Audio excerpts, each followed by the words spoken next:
요즘 우리가 묵상하는 말씀, 이스라엘은 12명의 아들들로 시작되었죠.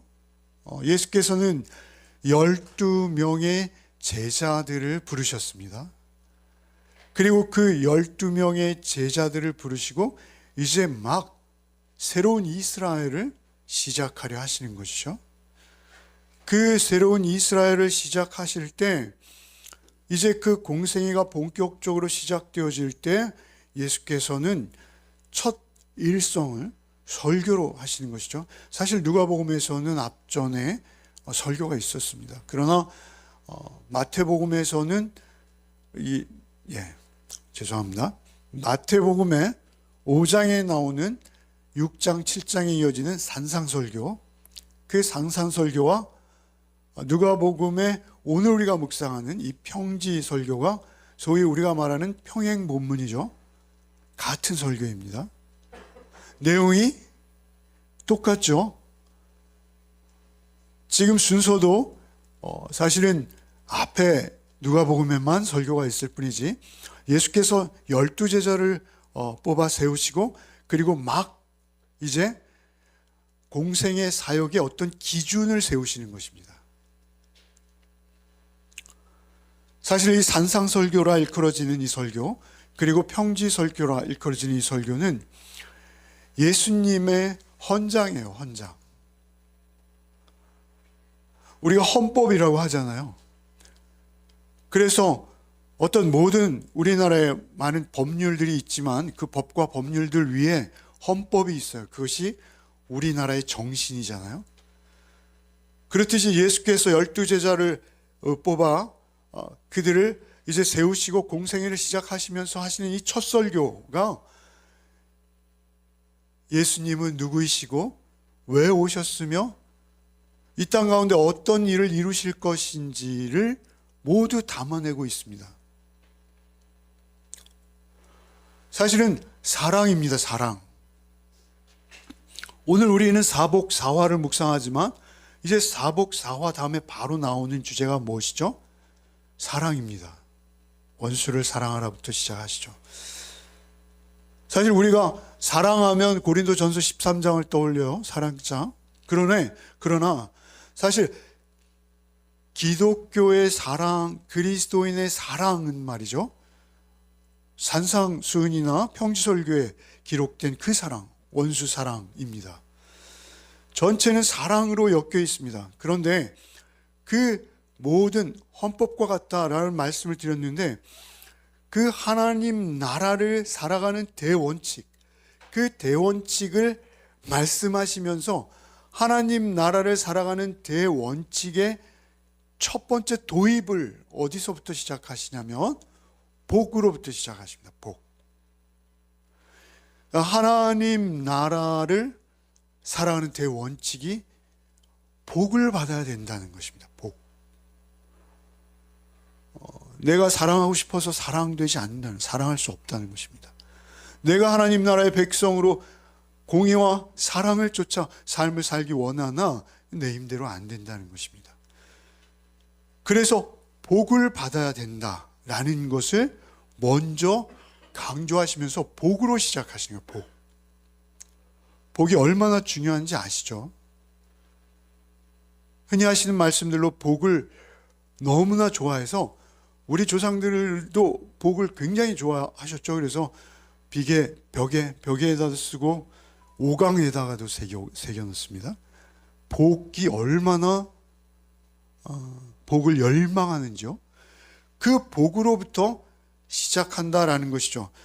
다만 마태복음과 누가복음은 똑같이 복으로 시작하고 있지만 조금 다른 편집과 구성을 가지고 있어요. 사실은 한 편의 설교였고 동일한 설교였음이 분명합니다. 그 구조와 내용의 흐름이 양에서 있어서 절대적으로 누가복음이 작지만 그 순서와 주제를 흘러가는 흐름 속에서 볼 때 동일한 말씀이라는 것을 알 수 있어요. 그런데 그 복으로 시작하는데 마태복음 어떻게 시작하세요? 팔복으로 그냥 시작하죠. 팔복. 제가 매일 다니는 길에 중국집이 하나 생겼습니다. 근데 그 이름이 팔복이에요. 그래서 제가 저 집 한번 꼭 가서 짜장면이라도 한번 먹어야지 이렇게 생각하고 있습니다. 죄송합니다. 이건 원고에 없습니다. 팔복, 얼마나 복됩니까? 그 사모하는 복을 그 복으로 시작하고 있다는 거죠. 예수께서 첫 일성이. 그런데 누가는 어떻게 시작합니까? 사복, 사화로 시작하는 것이죠.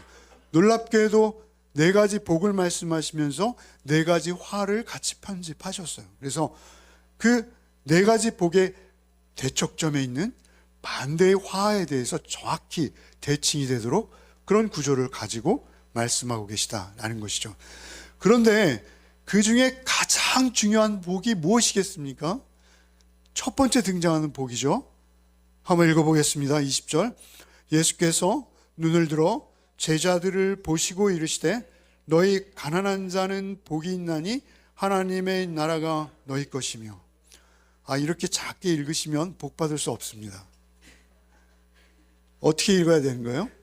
네, 열망하는 마음으로 읽으셔야 됩니다. 다시 한번 읽겠습니다. 예수께서 눈을 들어 제자들을 보시고 이르시되 너희 가난한 자는 복이 있나니 하나님의 나라가 너희 것이며. 1차적으로 누구를 향해서 말씀하신다는 거예요? 제자들을 향해서 말씀하세요. 거기 무리들이 많이 모였어요. 병고침이 있었어요. 바로 그 전에. 그래서 굉장히 큰 무리가 모여 있습니다만 사실은 이 말씀을 들을 수 있고 이해할 수 있고 이 말씀이 말하고 있는 복을 누릴 수 있는 자들은 누구예요? 제자들일 수밖에 없습니다. 제자들. 제자들은 뭐죠? 예수님을 쫓는 자들이죠. 그 제자들을 보시고 이르시되 가난한 자는 복이 있나니 복되다라는 거예요. 복. 과연 이 복이 무엇일까요? 복이라고 할 때 이 복의 의미는 무엇일까요? 세상 사람들이 말하는 일반적인 복의 의미를 어떤 분이 네 가지로 정리를 하셨어요. 첫째는 우리가 흔히 말하는 복하면 뭐냐면 세상적인 복이 있다는 거예요. 세상적인 복. 그리고 두 번째는 첫 번째 세상적인 복은 뭐냐? 세속적인 복이 세속적인 복. 소위 부자가 되는 세속적인 복이에요. 우연히 하나 구입했는데 1등이 되는 로또. 그래서 그걸 뭐라 불러요? 복권이라 부르지 않습니까? 복권.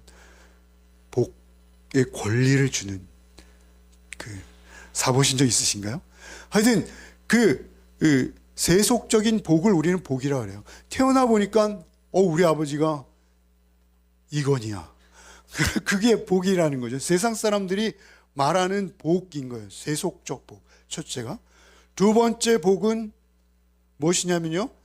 지혜의 복이라고 그래요. 지혜. 지혜로운 말을 할 수 있고 지혜로운 말을 이해할 수 있고 내가 또 지혜로운 말을 할 수 있고 소위 우리 말로 우리식으로 하면 무슨 뭐 노벨 물리학상이라도 받는 거죠. 지혜로운 복이에요. 지혜로운 복. 지혜로운 말을 이해하고 지혜로운 말을 말할 수 있고 그게 복이라는 거예요. 태어나고 보니까 IQ가 꽤 상당해서 그냥 한번 들으면 잊어버리지 않고 시험 문제만 보면 답이 탁탁 보이고 지혜의 복인 거예요. 그죠? 그런 복도 원하시죠? 그래서 지혜의 복이라는 거예요. 세 번째 복은 무엇입니까? 웃음을 가져오는 복이라고 해요. 웃음. 그러니까 항상 누군가 주변에 있는 사람들을 웃게 할 수 있다. 대단한 복이에요. 그런 복은 아무나 갖는 게 아니죠. 그런가 하면 내가 늘 웃을 수 있는 환경 속에 살아가고 있어요. 그래서 늘 웃음이 만개해요. 그러면 복입니까? 아닙니까? 그래서 MBC에 웃으면 복이 와요라는 게 있지 않습니까? 있었지 않습니까? 복인 거예요. 그런 복들이 세속적인 복도 있고 지혜의 복도 있고 그리고 웃음, 유머의 복도 있는데 그런데 세상 사람들이 분류하는 그 네 가지 복 가운데 마지막 한 가지 복이 뭐냐면 종교적인 복이라고 세상 사람들은 말해요. 종교적인 복이 있다는 거예요. 깨달음을 얻는 복이에요. 그것은 어떤 내면적인 복, 행복감이에요. 내면적인 행복감. 그것은 아무나 누리거나 이해하거나 받아들일 수 없어요. 그러나 그 행복감이 가득해서 나는 너무 복된 느낌으로 살아가는 거예요. 그것은 뭐 불교에서는 깨달음을 얻었을 때 그런 복이 있다 하죠. 그런가 하면 뭐 어떤 계율을 지키는 그런 종교들에서는 그 계율을 남들과 비교해서 가장 잘 지켜낸 자가 복 있는 자가 되겠죠. 근데 기독교에서 말하는 종교적인 복은 무엇일까요? 그것은 오늘 바로 이 복입니다. 기독교에서 말하는 종교적인 복은 뭐예요? 오늘 바로 이 복. 가난한 자가 되는 복. 가난한 자가 되는 복.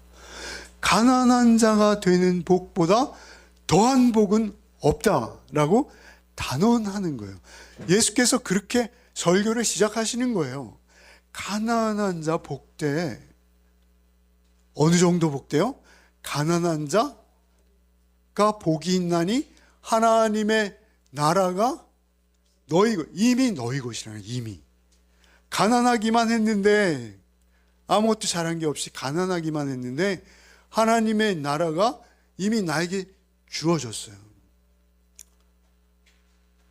그런데 이 가난을 어떤 식으로 해석하느냐는 굉장히 중요해요. 특별히 어떤 학자들은 이 가난을 문자적으로 절대 핍절, 절대 가난, 자기의 힘과 능력으로는 도저히 한 끼도 해결할 수 없는 정도의 실제적인 가난이라고 주장하는 일부 학자가 있어요. 그러나 그렇지 않다라고 저는 여깁니다. 왜냐하면 아까 말씀드렸습니다만 평행복문이 있다 그랬죠. 마태복음에는 뭐라 하십니까? 심령이 가난한 자는 복이 있나니 천국이 저희들의 것이며. 한번 비교해 보죠.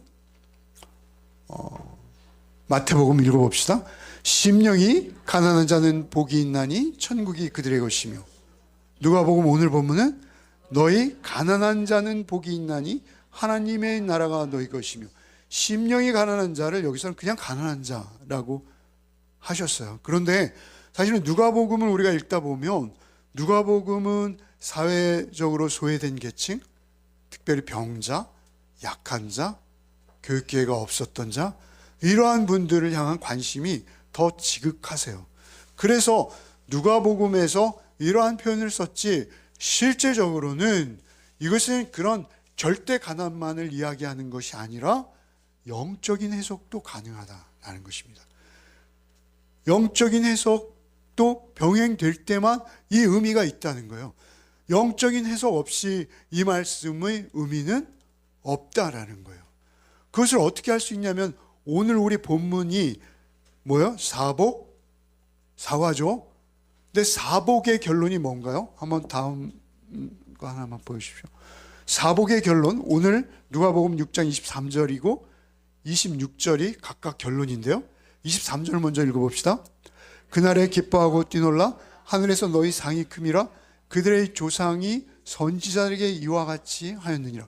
사복을 받았을 때 기뻐하고 뛰놀라 하늘의 상이 큼이라 그들의 조상들이 선지자들의 이와 같이 하느냐. 선지자와 같은 복이라는 거예요. 사복이 얼마나 놀라운 복이에요. 그죠?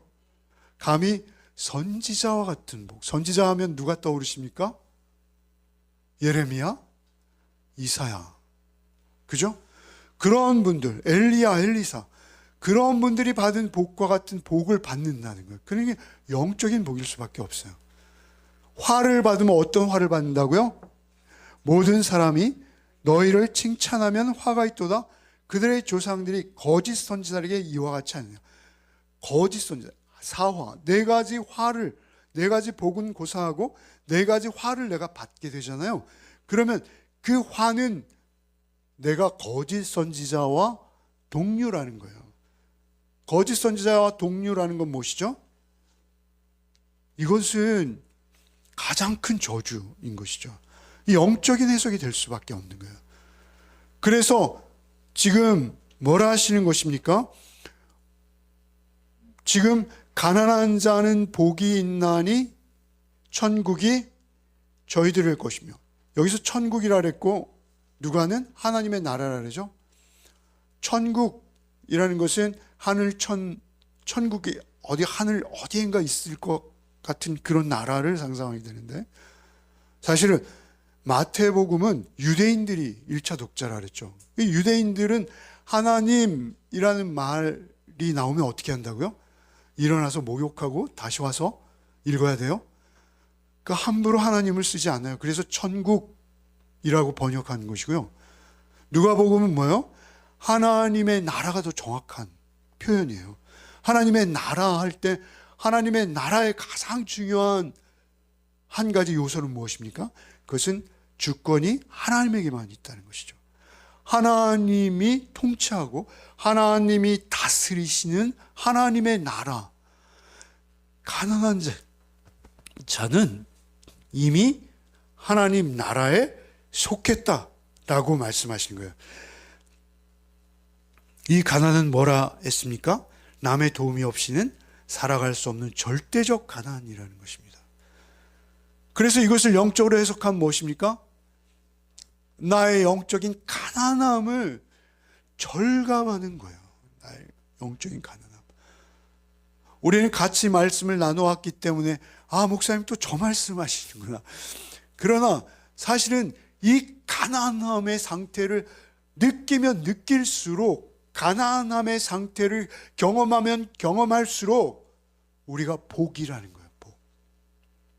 나의 영적인 빈곤함, 나 안에 선한 것이 아무것도 없구나, 온갖 배설물과 냄새나고 추한 모습밖에는 내 안에 없구나. 주님, 나를 떠나지 마시고 나의 인생과 삶의 주인이 되어 주십시오. 오직 당신만 나의 주인이 돼야 저에게 소망이 있습니다.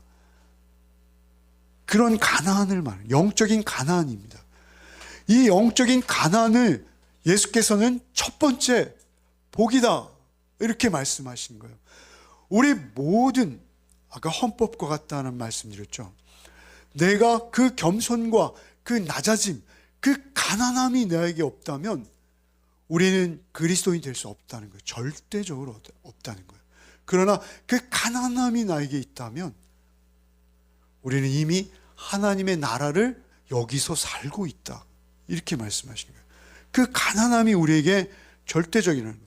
우리가 지난주 수요일 날 묵상했던 베드로 있지 않습니까? 베드로, 가난함의 대명사 같은 분이에요. 그죠? 베드로가 그 그물에 고기가 많이 잡히니까 이분은 인간이 아니야 라고 경험하고 예수님께 뭐라 하죠? 나를 떠나소서, 나는 죄인이로소이다. 나는 죄인입니다. 당신과 같은 절대자, 당신과 같은 인간이 아닌 분, 그분과 나는 같이 있기조차 거북합니다. 나를 떠나주십시오. 가난한 마음이에요, 사실 이거. 정말 떠나길 바래서 그랬을까요? 안 그랬잖아요. 그죠? 베드로는 나를 떠나십시오라고 그러면서 사실 행동은 어떻게 합니까? 그물과 배를 다 버려두고 즉시 예수님 한 분을 따르기 시작하는 것이죠. 여러분, 요한복음 6장에 가면 예수께서 오병이어의 기적을 보여주시자 군중들이 예수님을 잡아서 임금 삼으려고 그래요. 왕 삼으려고 그래요. 그러니까 예수께서 나 떡 없어, 내 살밖에 줄 게 없어 그러시잖아요. 요한복음 6장 잘 읽어보세요. 나 떡 없어, 내 살 줄게. 그러니까 이 사람 정상이 아니야 그러면서 다 떠나버리거든요. 다 떠나버립니다. 그러자 예수께서 제자들에게 뭐라 하십니까? 너희도 나를 떠나려느냐? 라고 제자들에게 묻죠. 그러자 베드로 뭐라 합니까? 주여, 영생의 말씀이 계심에 내가 어디로 가오리까? 영생의 말씀이 떡이라는 것을 안 거예요. 그래서 영생의 말씀이 계심에 내가 어디로 갈 수 있단 말입니까? 내가 갈 수 있는 데는 없습니다. 나는 죽어도 주님과 함께 죽겠나이다. 이 고백인 거예요. 결국은 심령이 가난하다, 낮아졌다라는 건 무엇이냐면요, 주님 없이는 저는 살 수 없는 존재입니다. 주님만이 저에게 의가 되시고 사랑이 되십니다. 주의 말씀만이 저에게 영생의 떡이 됩니다 라고 고백할 수 있는 상태, 그게 복인 거예요. 그래서 가난한 자는 복이 있나니 라고 말씀하시는 거예요.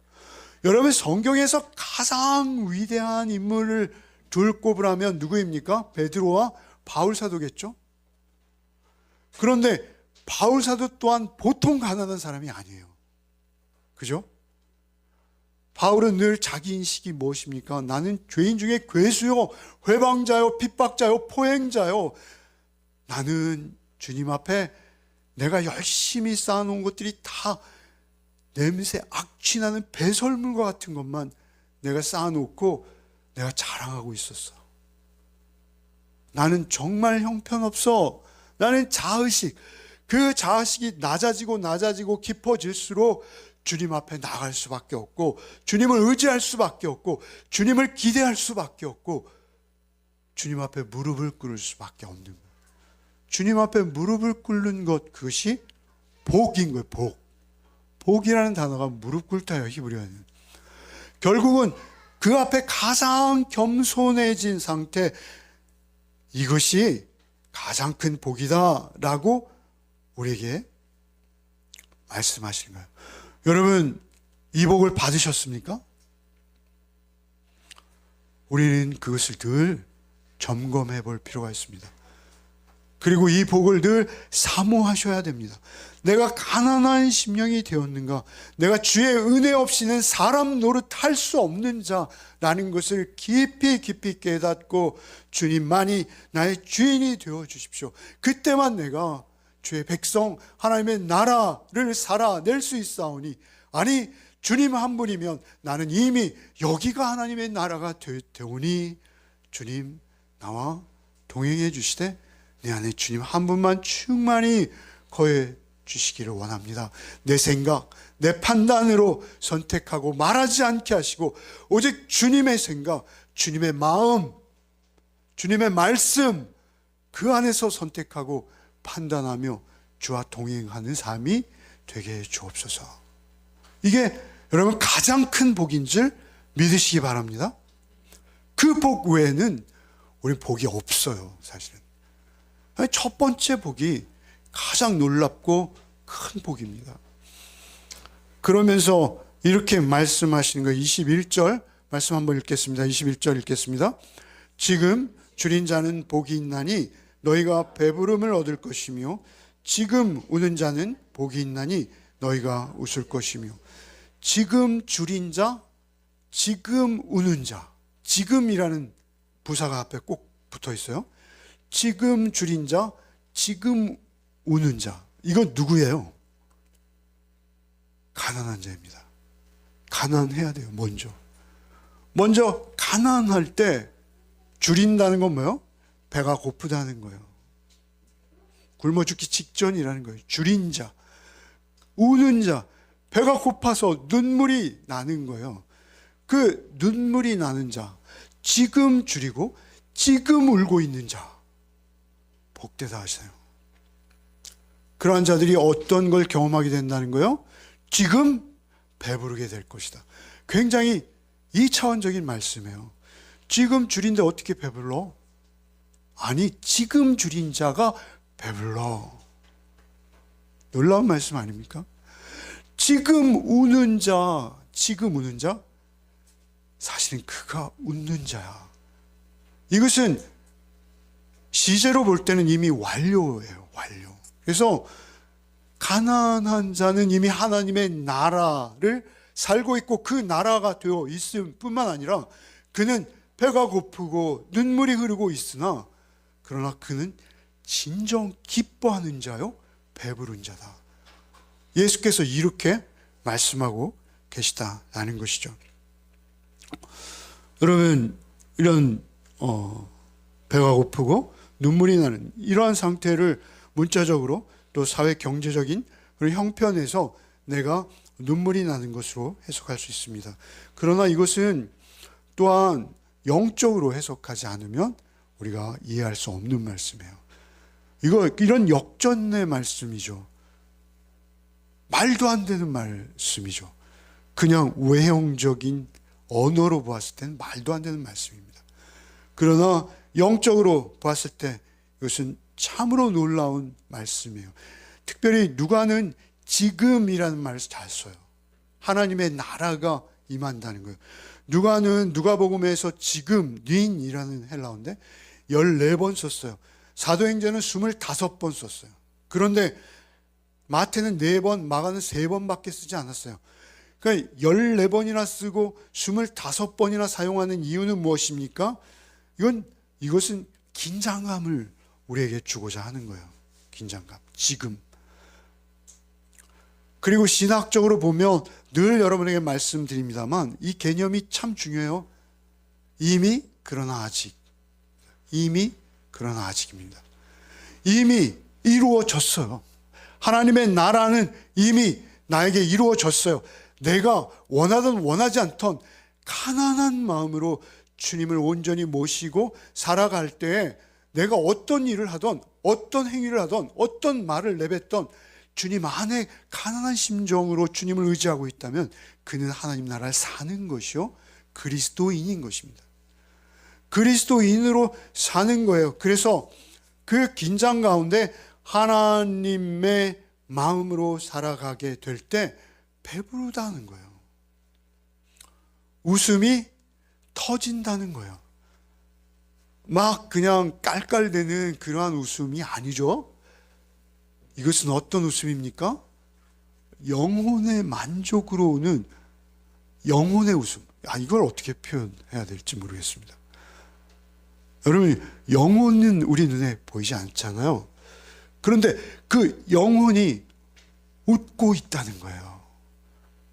내 육신은 울고 있을 수 있어요. 그러나 그의 영혼은 웃고 있는 거예요. 얼마나 복됩니까? 내 육신은 배가 고플 수 있어요. 배가 등꺼죽에 붙을 수 있어요. 그럼에도 불구하고 나의 영혼은 배가 부르다는 거예요. 하나님의 공의와 하나님의 사랑으로 배가 부른 거예요.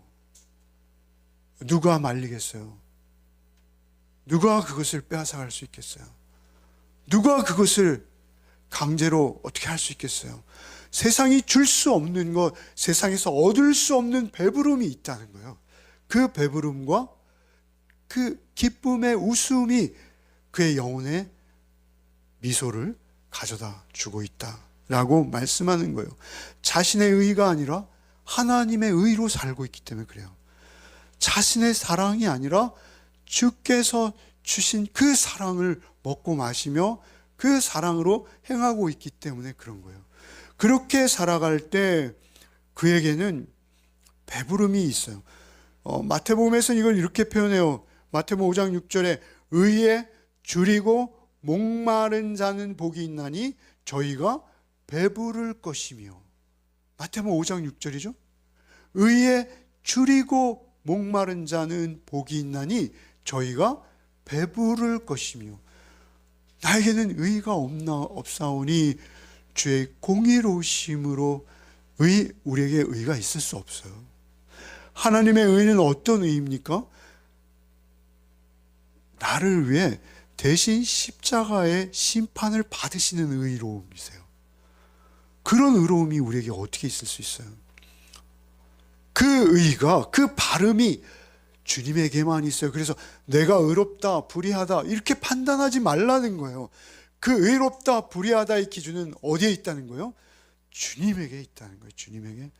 주님의 의로움으로 내가 주님의 의로움을 사모하고 주의 의로움대로 저도 생각하고 판단하고 살아갈 수 있도록 저를 도와주십시오 라고 간절함이 우리에게 있을 때 그는 의로 배부른 자가 된다는 거예요. 진실한 의, 참된 의가 그 가운데 있다라는 것이죠. 구약에는 이런 식으로 표현해요. 시편 107편 9절 한번 같이 읽어보죠. 그가 사모하는 영혼에게 만족을 주시며 줄인 영혼에게 좋은 것으로 채워주심이라. 사모하고 줄인 배고픈 영혼에게 하나님께서는 좋은 것, 뭐예요? 하나님의 성품이에요. 하나님의 모습이에요. 하나님의 하나님 되심이에요. 그것으로 우리를 채워주신다는 것이죠. 그래서 우리의 어떤 외적 상태를 봐서 야, 저 사람 참 의로워, 저 대단해, 그거 소용없다는 거예요. 우리의 외적 상태가 아니라 우리의 내면의 상태를 말하는 거예요. 우리의 존재의 상태를 말하는 거예요. 하나님 한 분으로 충만할 때 우리 안에 있는 의로움, 그로움. 그래서 하나님의 약속은 어떤 정치적인 목적이나 상황을 역전시키는 어떤 조직력, 이런 걸 가지고 의라고 말하지 않아요. 하나님의 의는 무엇입니까? 하나님의 계획에 참여하도록 하나님께서 선택하신 그들이 하나님의 절대 의로 말미암아 그 안에 충만한 상태. 그래서 하나님의 위로와 소망만으로 배부른 상태. 그래서 우리 인간의 눈으로 판단하는 외적인 상태나 어떤 그 사람의 운명을 가지고 우리가 의와 불의로 나눌 수 없다라는 것입니다. 중요한 것은 무엇입니까? 그 사람이 하나님과 어떤 관계를 맺고 있느냐인 거예요. 그 사람이 어떤 관계로 하나님 안에 있는가인 것입니다. 기록된 말씀의 성품 안에 하나님 안에 있으면 그 존재가 언젠가 하나님께서 드러내 주시는 거예요. 언젠가 하나님께서 그 의로움이 세상에 드러나도록 해주시는 거예요. 그런데 그 의로움은 어떤 의로움이라는 거예요? 하나님의 의로움이라는 거예요. 하나님의 의로움. 하나님의 의가 우리에게 드러나지 않더라도 하나님의 약속이 내 안에 간절하다면 그것이 우리의 복인 줄 믿으시기 바랍니다.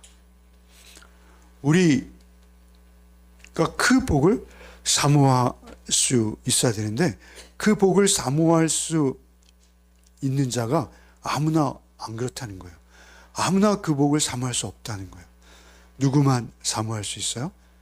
하나님이 계신 것과 하나님께서 지금도 나를 찾아오실 수 있는 분일 뿐만 아니라 하나님이 반드시 우리를 심판하셔서 불의와 의로 나누실 것을 믿는 자, 하나님의 심판 때까지 바라보고 있는 자가 배고픈 자이고, 그러한 자가 하나님의 절대의를 의지해서 그나마 그 의를 반영해낼 수 있는 어떤 존재로 이 땅 가운데 그 삶을 살아내게 된다.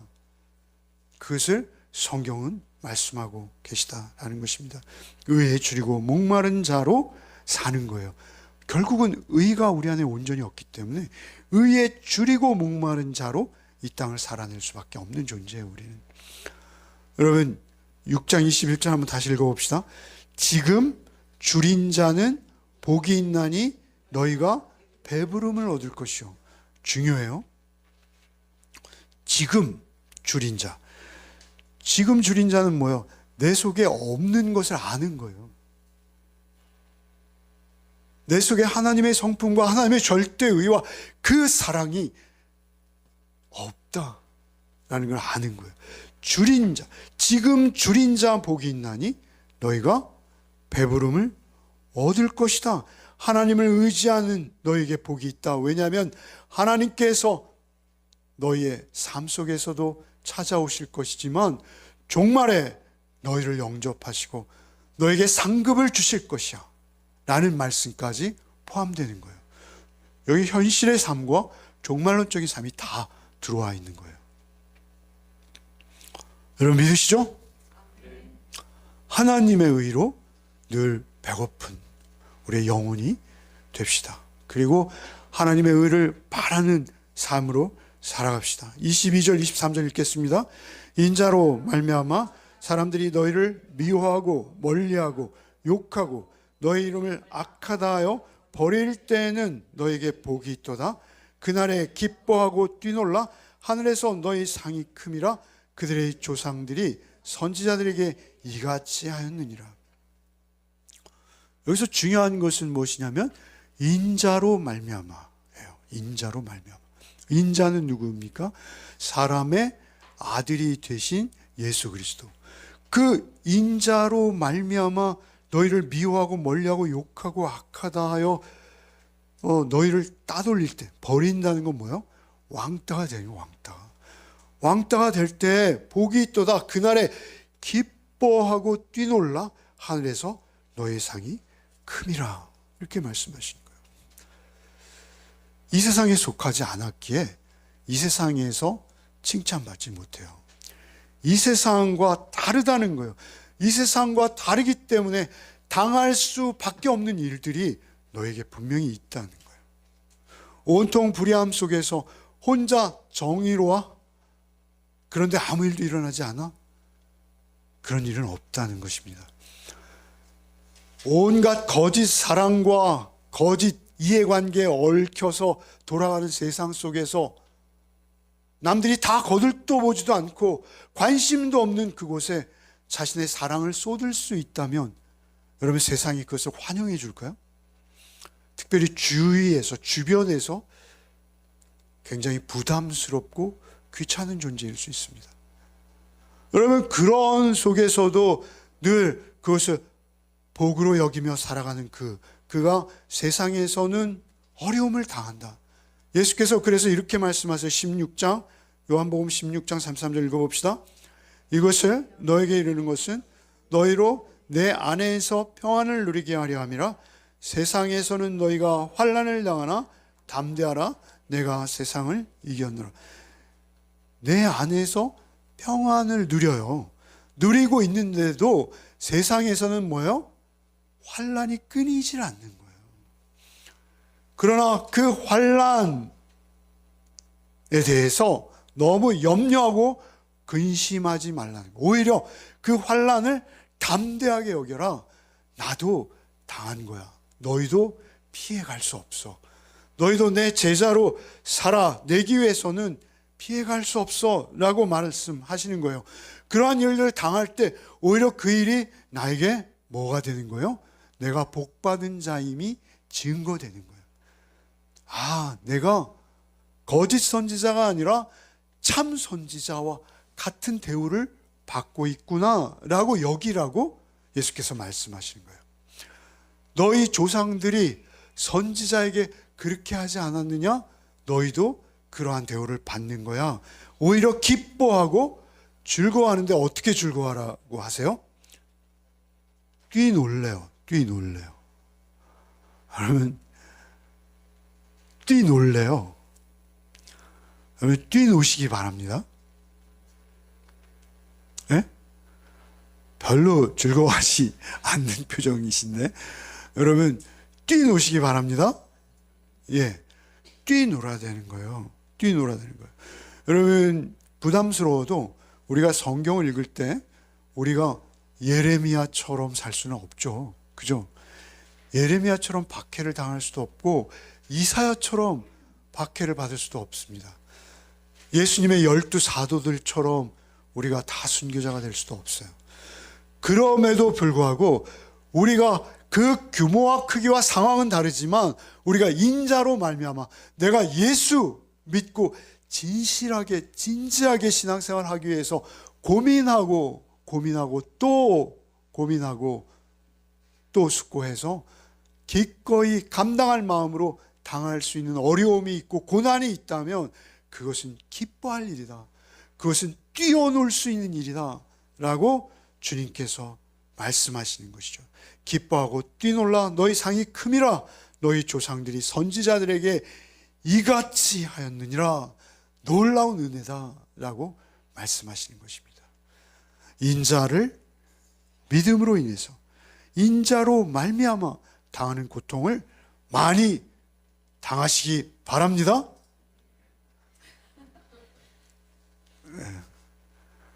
전 성경대로 했을 뿐이에요. 고통을 많이 당합시다. 사소합시다. 네, 사소하는 거예요. 사소한. 24절부터 26절 읽겠습니다. 그러나 화이스진저 너희 부요한 자여 너희는 이미 위로를 이미 받았도다. 화이스진저 너희 지금 배부른 자여 너희는 주리라.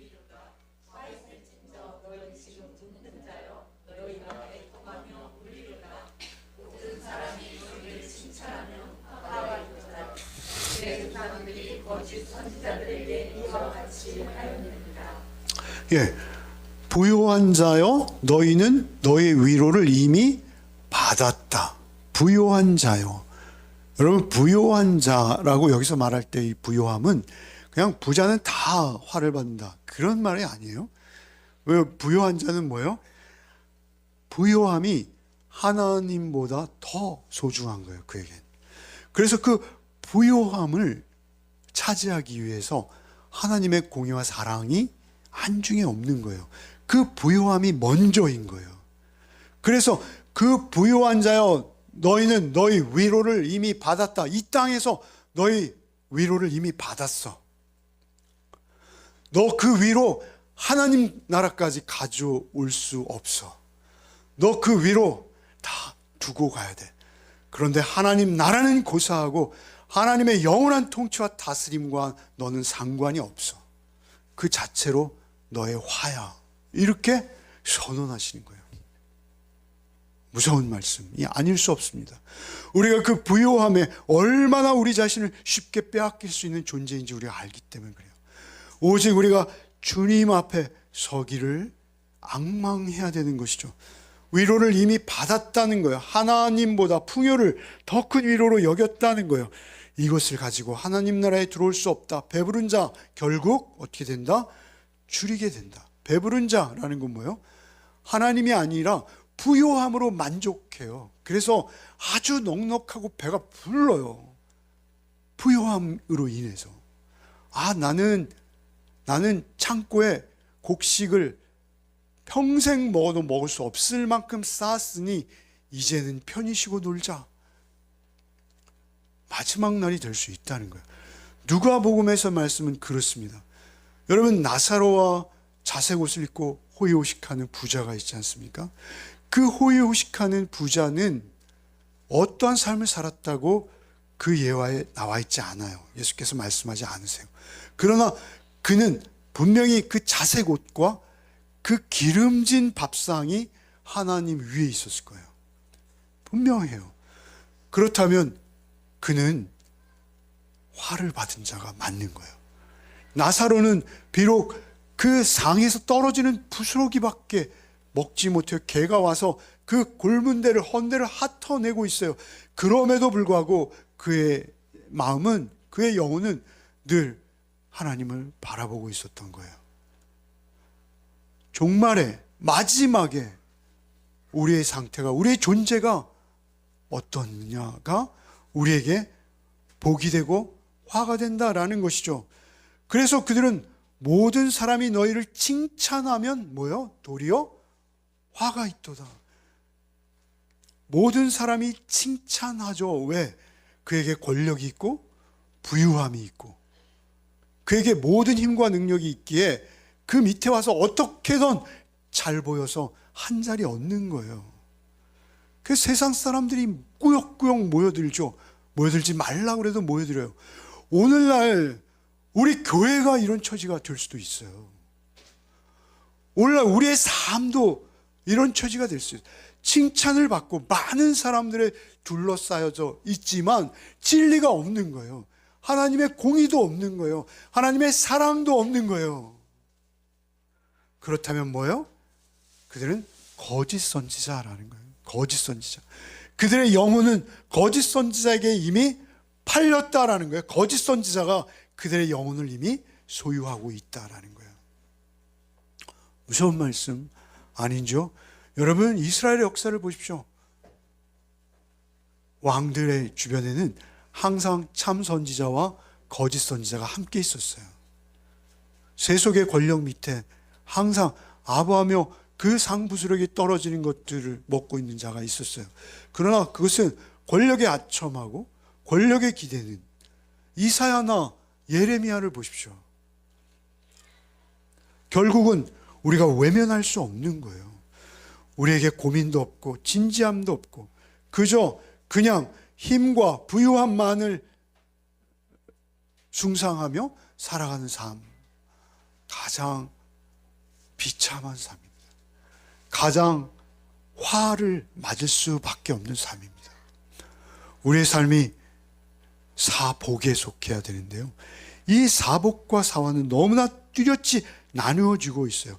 복이 선언된 자들은 뭐예요? 구약의 선지자들.